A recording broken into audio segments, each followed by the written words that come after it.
Okay, class, here we go with defining functions. So, defining functions use the def keyword followed by a name for your function, followed by parentheses, which hold parameters, and then that line ends with a colon. So, let's take a look at this. So the first line is called the header, where def is used, followed by the statements. And it's very similar to a for statement or to a if-else statement.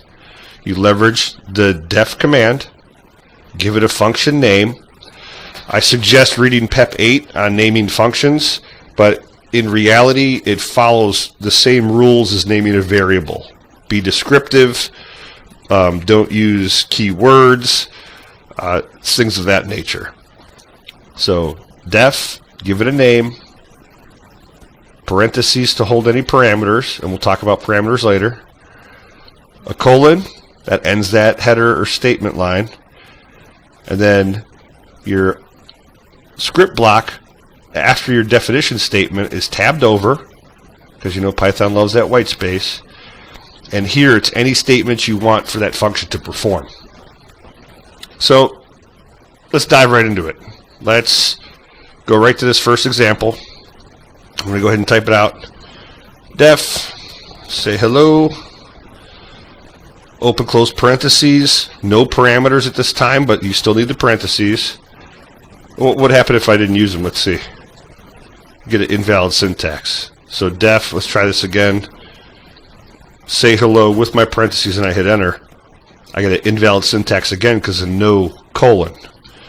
Def, say hello. Let me spell it right. Say hello, open close parentheses, colon, enter. Within the Python idle shell, when I hit enter, it's automatically tabbed over for me to put my statement. And here I'll put print hello class. I'll hit enter. Now, when I hit enter again, nothing happens. Nothing is executed. In order for the function to be executed, you have to call on it. Right now, it's only stored in memory. We could check that by doing the id command and then the name of your function. You get the memory space that it's located. Now, in order to fire or to use your function, you simply type the name, say hello, open close parentheses, you hit enter, and you see that it says hello class. Prints it out. So we're going to get into some more examples of leveraging the print statement. And then later on, we're going to dive into some more examples with where you could have, well, the next example is perfect.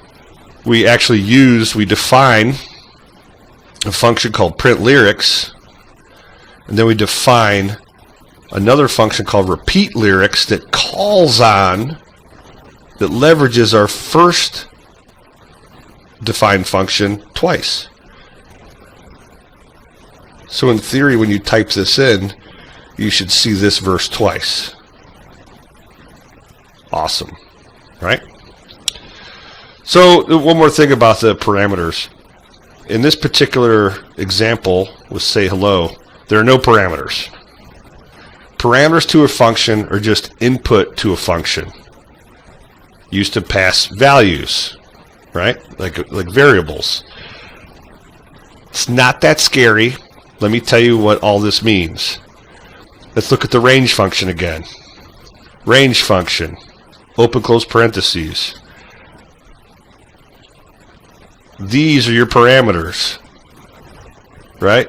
When I give it a start at 1, a stop at 11, a step by 1, within the range function, these values are used within the function to define the boundaries.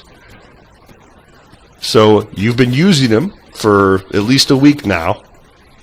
There's nothing really scary about defining your own parameters. It's just the design and how you design it in your pseudocode or the need of your function. So we'll dive back more into define your own parameters in probably the next video. But let's take a look at this about let's just cut and paste and see what happens. Let's define our first lyric. That doesn't look right, right? I'm jacking this all up. There you go. So let's define our first lyric. Define print lyrics, open close parentheses, colon. Here's our script block, or our statements that operate when we call on print lyrics. Let's hit enter. Nothing happens. It's loaded in the memory. I'm going to test that by calling on print underscore lyrics. Hit enter. And I get the 2 print statements returned to me for my function. Awesome. Let's define the next function that calls on our first function, that leverages our first function.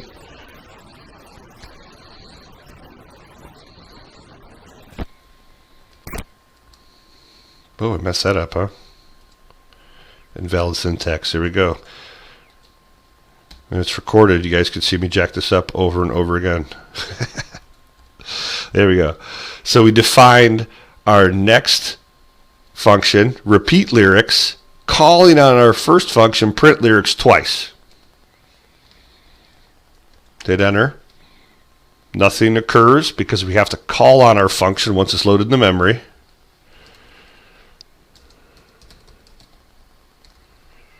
So we got to spell it right again. And now we get that verse printed twice from one function. Excellent. So this will conclude this video. We briefly discussed what parameters are. We're going to dive into that more in the next video.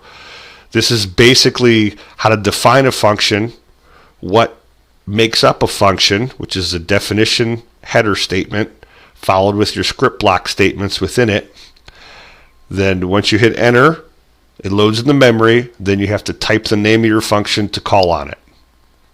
Oh, one more thing. When we close this and I reopen a Python shell and I'll call on repeat lyrics,